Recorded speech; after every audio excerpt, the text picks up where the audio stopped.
আসসালামু আলাইকুম। আপনাদের সবাইকে স্বাগতম জানাচ্ছি আমার আজকের রেসিপিটি দেখার জন্য।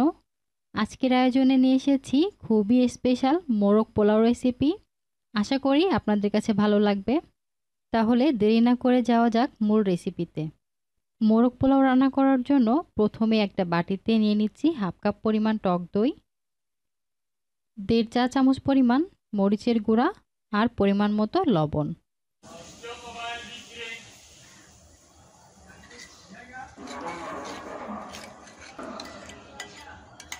একটু মেখে নিচ্ছি।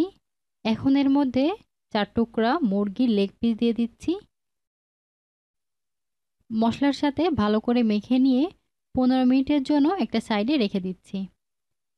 আর হ্যাঁ, আমি আগে থেকেই কিছুটা পেঁয়াজ বেরেস্তা করে উঠিয়ে রেখেছি। তো ওই প্যানের মধ্যেই আমি আরও কিছুটা তেল দিয়ে দিচ্ছি। তেলটা মাংসের পরিমাণ বুঝে দিতে হবে।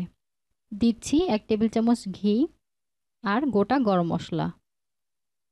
গরম মশলার মধ্যে নিয়েছি 2 টুকরা দারুচিনি, 4-5টা এলাচ, 7-8টা গোলমরিচ, 7-8টা লবঙ্গ আর 2টা তেজপাতা। এখন এগুলোকে একটু ভেজে নিয়ে হাফ কাপের মতো পেঁয়াজ কুচি দিচ্ছি। পেঁয়াজের কালারটা একটু চেঞ্জ হয়ে আসলে এর মধ্যে 2 টেবিল চামচ পরিমাণ আদা বাটা, 2 টেবিল চামচ পরিমাণ রসুন বাটা দিয়ে 1 মিনিটের মতো ভেজে নিচ্ছি।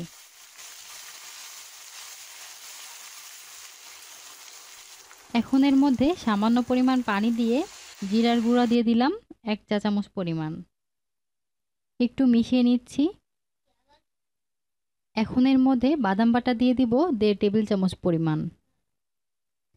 এই মশলার সাথে ভালো করে নেড়েচেড়ে মিশিয়ে নিতে হবে।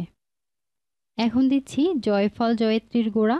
এখানে অর্ধেকটা জয়ফল আর একটা জয়ত্রী আমি ভালো করে পাটায় বেটে নিয়েছি। মশলাটা ভালো করে কষিয়ে নেওয়ার পর এখন আগে থেকে মেখে রাখা মুরগির লেগ পিসগুলো মশলাসহ নিয়ে নিচ্ছি। এখন এই মশলার সাথে ভালো করে নেড়েচেড়ে মিশিয়ে নিতে হবে।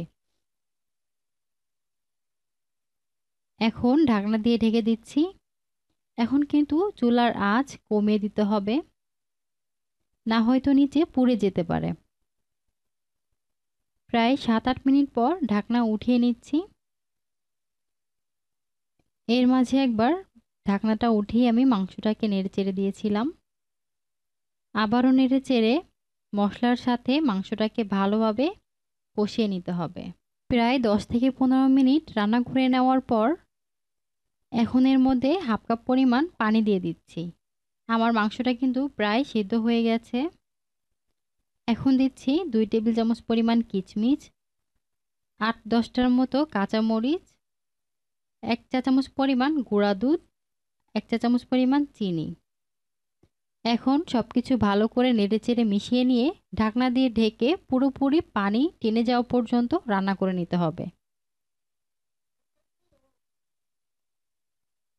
কিছুক্ষণ পর আমি ঢাকনা উঠিয়ে নিচ্ছি।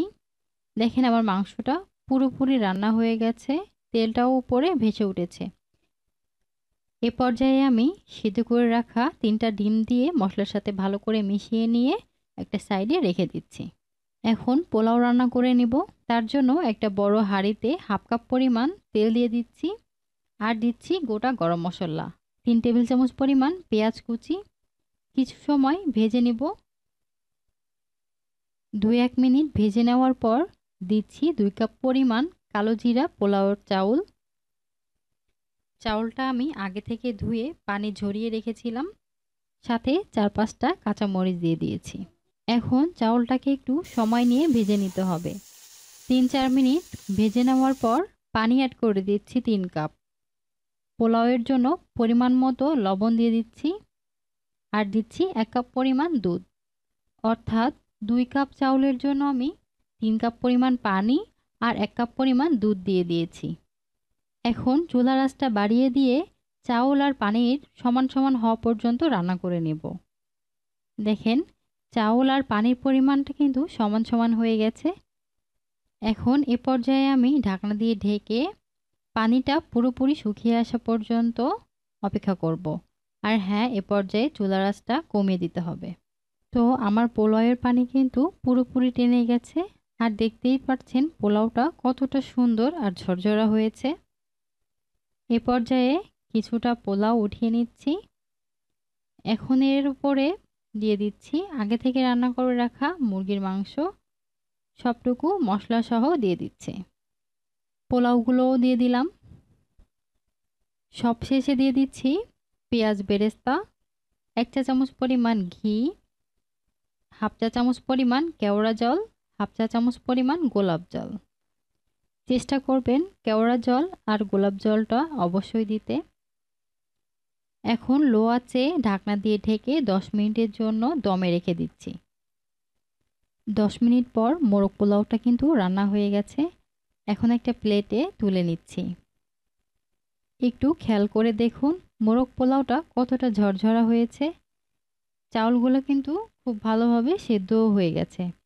দেখতে যেমন সুন্দর হয়েছে, খেতেও মাশাআল্লাহ অনেক টেস্টি হয়েছে। সবাইকে অসংখ্য ধন্যবাদ জানাচ্ছি এতক্ষণ আমার সাথে থাকার জন্য।